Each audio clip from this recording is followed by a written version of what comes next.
Hi everyone, this is Fresher from Lab 1 Recordings, bringing you our tutorial on how to use REQ131 to process mid and side signals in your mixdowns and final masters. Version 1.2 of REQ131 has this added functionality so you can process mid and side signals independently. Okay, we've bounced a stereo stem from one of the default tracks that comes with Reason.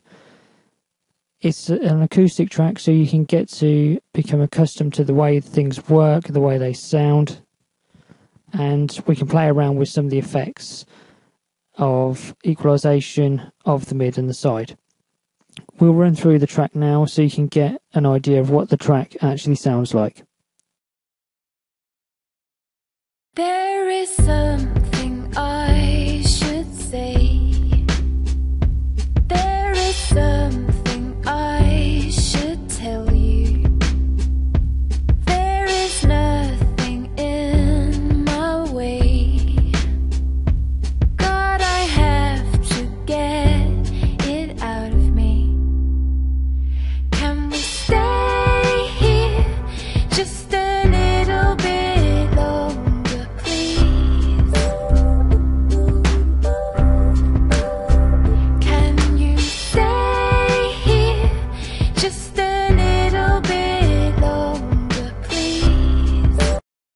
So there's the general idea of what the track sounds like, what we're going to be playing with, and we're now going to go through and start to equalize the mid and side signals independently. Okay, with this patch we've basically run these as inserts, so we have the signal from the track going into the mid EQ setup, which will run into the side EQ setup, and then we'll run into our stereo imager, so we can use it as a bit of a visual tool. We'll unfold everything so we can make things a bit easier to see, and as you can see, everything's set off at the moment. So there's no equalization, there's no channel setups, there's no filters, these are bypassed at the moment. Everything's wet, but we've bypassed all the signals. The stereo imager is left centrally, so we can still see the original signal coming through, how it is intended from the original mix. Okay, we'll start with the mid EQ section. So we'll turn this on, and as we run through the loop, we'll see the stereo imager showing up. So we'll use the stereo imager to try and find where the mid signal commonly will be sitting. Just a little bit longer, please. Can you stay here just a little bit longer, please? Okay, so we can see around the 160 Hz level, this is where a lot of the mono content is, and then above there is stereo imaging going on. So now we're going to play with the mid EQ, and to save any distractions we'll just fold the side EQ up out of the way, and we can see that the setup for REQ131 is set at 12 decibels range, so it can be quite a broad EQ. This is the original setup from version 1 and 1.1, but now we've included some extra functions so you can go deeper or less strength on the equalization if you so desire. Okay, we'll use the Hear EQ function as well, so you can hear the stereo image as it is as well, straight from the audio track, and then when we turn this on we will hear the mid signal only. Can you stay here just a little bit longer, please? And we can still hear quite a lot of content from the stereo track, but there is a slight loss in the high end that we're listening to when it translates from stereo to mono. This is normally reverberation and things like that, or higher end spaced out drum kits where you got cymbals which are balanced, and there's all different effects. It all depends on what the track is. In this case, the track might have just a bit of width because of the room that it's acoustically in, and when we're going to the side, you'll be able to hear all those settings as well. So we'll play it through, and we'll play around with the high end a little bit, maybe add a little bit of low end as well. We have to be careful where we're boosting EQ as well, because the gains will turn up. So to be subjective, we can drop the levels a fraction first and then boost in certain areas to seesaw, balance it all back out. So if we're dropping a few decibels below, we've got a chance to boost a few areas, and it's a lot of compromise. Can we stay here just a little bit longer, please? Can you stay here just a little bit longer, please? Can you stay here just a little bit longer, please? Can you stay here just a little bit longer, please? Can you stay here just a little bit longer, please? Can you stay here? You'll also notice as well that as you start to bring in more mid content and drop it around and play around with it, you may find that the original signal, the way it looks then, will be more emphasis on the mid signal because you've boosted in slight areas. So again, it's the balancing act of between mid and side, plus you're messing around with left and right as well. So it can be quite a creative way to emphasize certain areas and to bring out your track and translate it in a mono sense as well as a stereo. So we'll try that with the REQ on and then off, and then we can hear the differences still. Can we stay here just a little bit longer, please? Can you stay here just a little bit longer, please? And now, because we've equalised, it sounds a little bit duller when we go back to the original. So it could be the artist or the producer's intention. It could be just the way it's acoustically recorded. But we can do this to help give more clarity to the mono mix when it translates to mobile phones and iPod players and single speaker devices.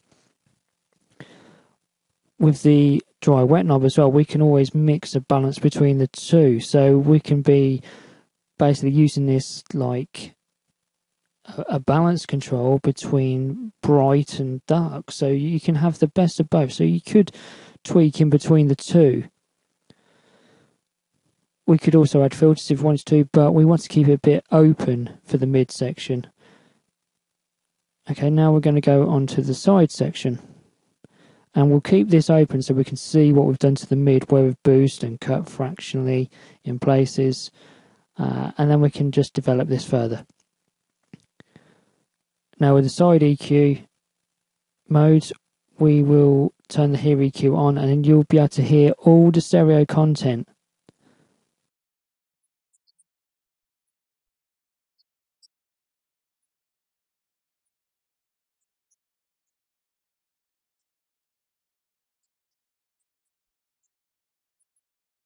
So now we can actually hear what is in the side content. So you got the piano, you got some of the vocal as well, you got the clap, and a very tiny amount of the cymbal. So we know the drum kit is more mono in this sense, and the piano is quite wide.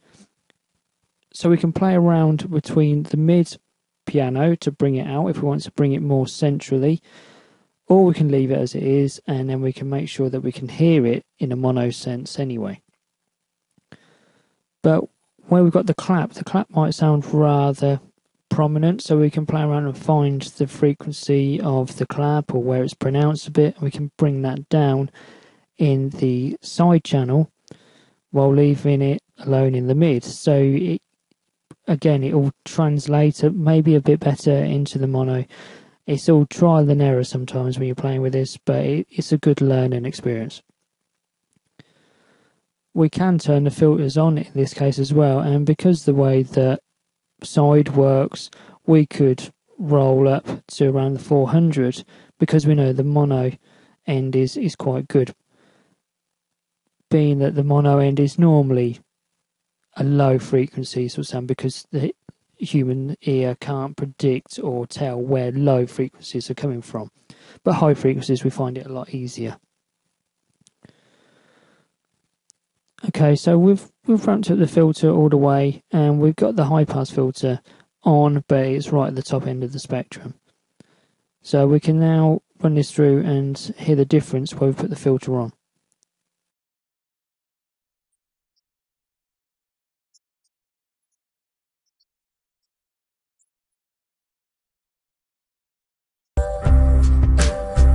Can you stay here just a little bit longer, please?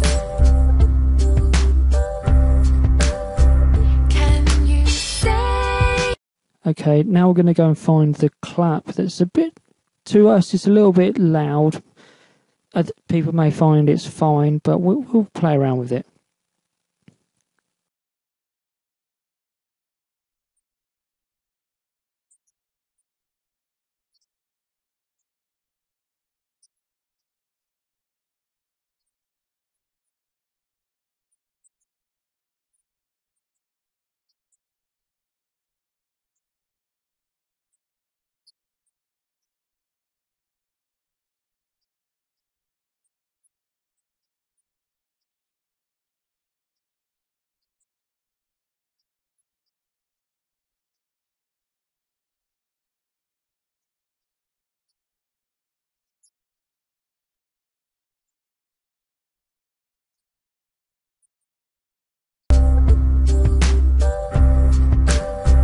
Can you please?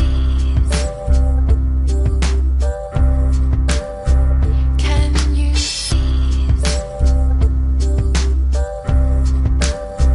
Can you please?